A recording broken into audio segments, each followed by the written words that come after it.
Hey there people, I'm Ryan Wyatt, this is High Point Music.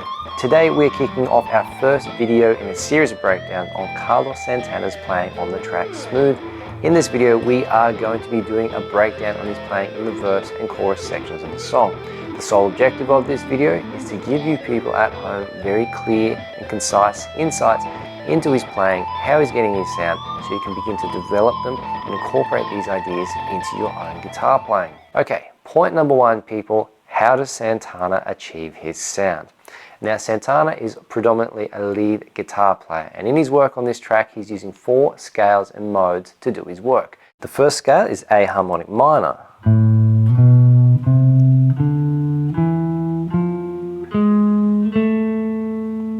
Second scale he's using is A Aeolian minor.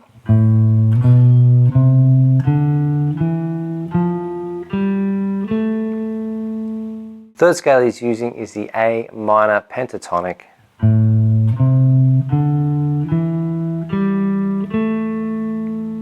And the fourth scale he's using is the D Dorian minor.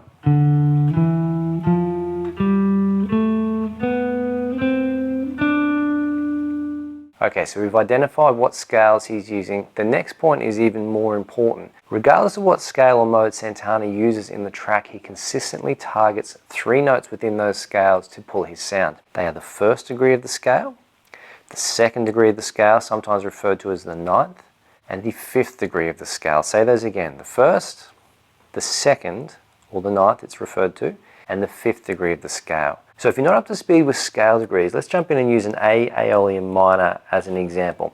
So we've got the scale here.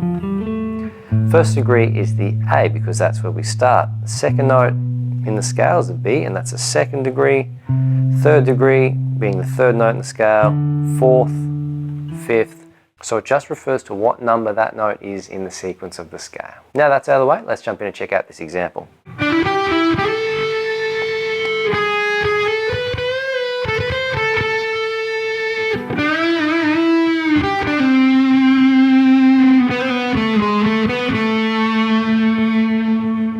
Okay, so that being the main melodic theme, the introduction of the track, let's break down the bits and pieces. The first phrase, this little pickup we've got here, starts on the 4th degree of the scale to the 5th, 7th, 5th. Now that's all designed to target that 5th degree of the scale where my second finger is. Moving forward, we slide from the 7th to the 1st degree of the scale there. We then drop back to the 7th degree of the harmonic minor, slide back into the 1st, to the 2nd degree of the scale, bend it up to the 3rd, and then we go 1, 2, 3, 1, 1. Now I want you people to pay attention to this movement, the 1, 2, 3, 1, 1 for future reference. Moving into the second part of the phrase, we go from the 4th degree, but we're targeting the 5th via a bend here. So you can see that hitting that note there. 7th, pull off from the 4th to the 3rd. And again, people, we've got another occurrence of this interaction between the 2nd and 3rd degree. 1st, 7th of the harmonic minor, 1st, 2nd, 1st.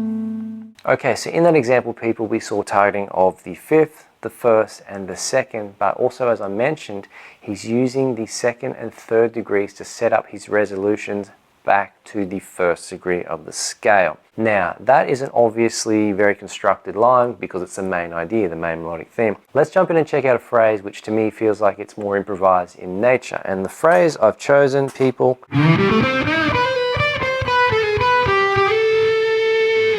alright, so we're starting off by targeting the 5th, 7, 1st, 3rd, 4th, but that's actually been bent up to hit that 5th degree there. So 5, 7, 1, 3, bend up to the 5th. From this point, peeps, we're then jumping down to the 2nd degree of the scale, and surprise, surprise, we've got that another quick interaction between the 2nd and the 3rd. 4th degree of the scale, 3rd, 2nd, 1st degree, slide back to the 7th of the harmonic minor, 2nd degree, sliding up there. So this little phrase here is almost verbatim of the end of the main melodic theme. So again, he's using that 2nd and 3rd to set up his resolution at the end of the phrase to the first degree. Another thing which became blatantly obvious when I started to do this breakdown is Santana loves to target the fifth degree of the scale by bending this fourth up like that. I did a quick head count of how many times this actually occurs when this became obvious. By recollection, I noticed at least 11 times before I stopped counting and just going, okay, cool. This is obviously an idea, a deliberate tactic of bending the fourth to target the fifth. The last point that we're going to look at with how Santana is achieving his sound for point number one is all of his phrases are kept within the range of an octave. So all bar one phrase, which we looked at previously, he keeps everything really, really tight. Let's check out some of these examples. Another one.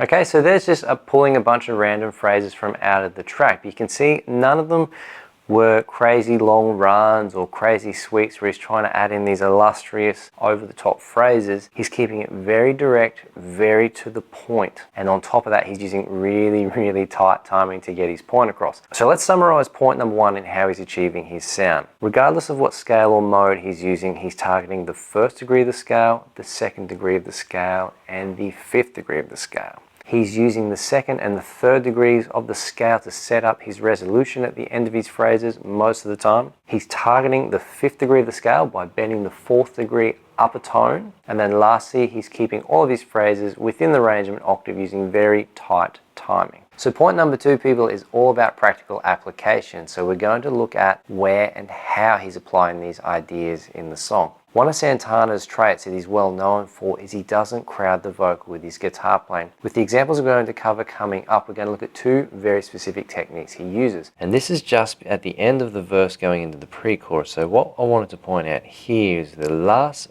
syllable of the vocal phrase on groove.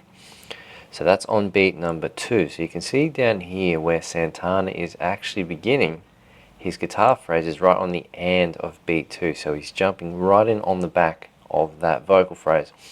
Now his phrase continues on. Okay, there's a vocal syllable here, and now a bit of a hit there just to fill the space.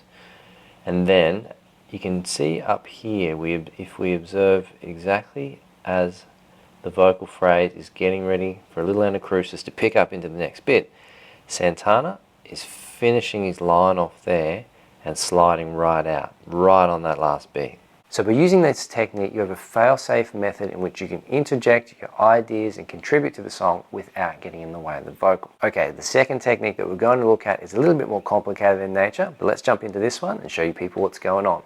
First thing I wanted to point out, between the vocal line and the guitar phrase, you've got an octaves difference. So Santana has automatically pushed his playing up one octave as to not compete with the same range as the vocalist, which is very, very important. So he's not crowding him there. The second thing that's worth pointing out, people, is the general shape of the vocal line as it goes up and then resolves its way down is represented in Santana's guitar line. So he's taking into account the flow of the vocal line as well, going up and then resolving down. And the last point which we're going to look at here is outside of the first 4 notes here, where he's using 16th notes, the rest of his phrase is using 8th notes, which is exactly what the vocalist is doing. So if we're summarizing point number 2, where and how he is phrasing in the track, he's either using one of 2 techniques. First one being he's playing either between or at the end of vocal phrases, or the second one, when he's playing with the vocalist, he's doing so in a completely different octave, so they're not fighting for range, and he's doing so by taking into account the rhythm and the harmony of the vocalist. Point number 3, people, is transitions and variations on themes. So one thing Santana does on this track is he marks the transition points of the songs very clearly. He does this by putting down repeatable melodic phrases at key points throughout the track to give the listener, whether it's subconscious or conscious, a cue that one section has ended and another one has begun. For example, people, at the end of the first verse and second verses going into the pre-chorus section, we have this phrase. From the first pre-chorus, second pre-chorus, into the chorus sections, we have this phrase.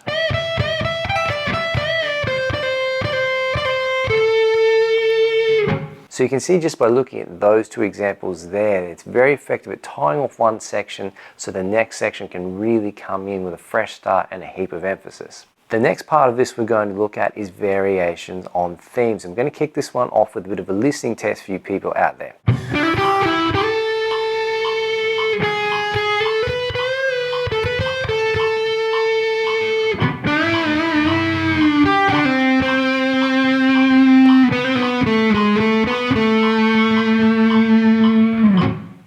Okay, idea number two.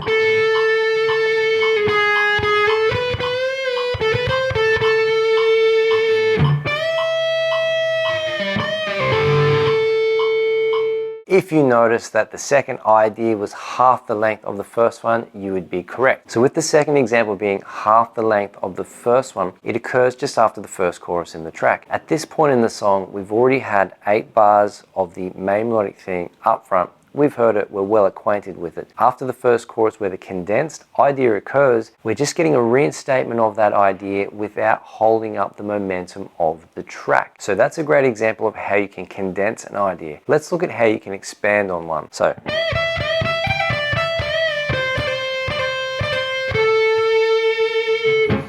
that's the first one, which occurs at the end of the first pre-chorus. The second pre-chorus